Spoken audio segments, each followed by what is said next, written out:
We don't want you here anymore. Leave, you lazy work-from-home freeloader, my family said to me as they demanded I leave the house. As I left the house, all I could think about was how things had gotten up to this point. It all started a month ago. You see, I'm a very successful freelance web designer, so I always work from home. I bought the house we live in from my uncle a while back, after saving up money for years, and it was after I had bought the house that they showed up. My parents suddenly showed up one day, unannounced, and told me they'd be moving in to live with me. They told me they had sold their old house because they didn't have enough money to repair it after the recent rains, and so they came to live with me. I didn't want them to live with me, but I didn't feel good letting them be homeless either, so I reluctantly agreed to let them live with me. I didn't think they'd be so overbearing with me. Sometimes they would intrude on me in my room working and ask me why I don't go get an actual job instead. My old parents couldn't understand the concept of freelancing and online work, so I tried not to take it to heart. But still,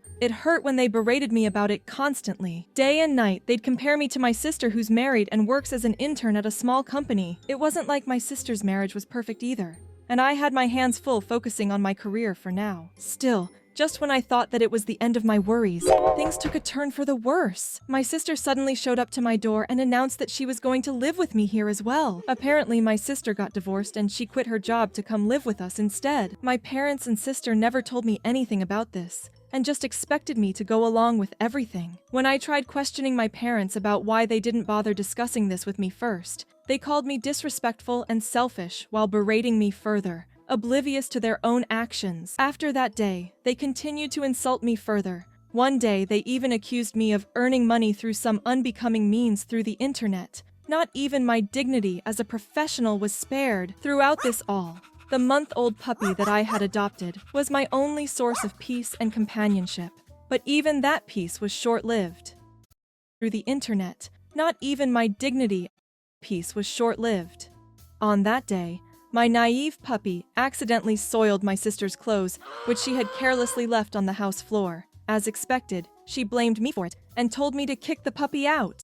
Peace was Even my parents said that if I was going to keep the dog, I should leave the house as well. We don't want a freeloader in this house, they said to me while completely ignoring the fact it was my house they were living in, and I was paying all the bills. After I moved away, I enjoyed the peace and comfort that came with being alone. Finally. It was tough for a while, but I managed to survive. However, I had one last surprise from my ungrateful relatives. They called me asking why they had been given an eviction notice out of the blue. I told them that I had sold the house since it was my property, and I had the authority to do what I wanted with it. You're being so disrespectful. How could you treat your own family like that? My father yelled at me indignantly, but I felt nothing but hate for them at this point. That day I said everything that I felt to my parents.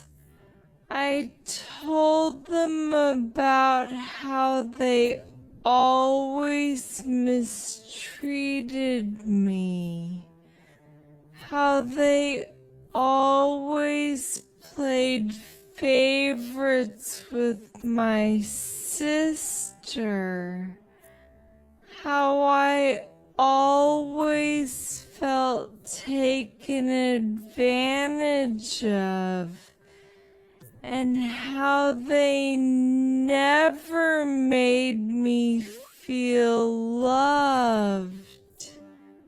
I told them that this was what they deserved.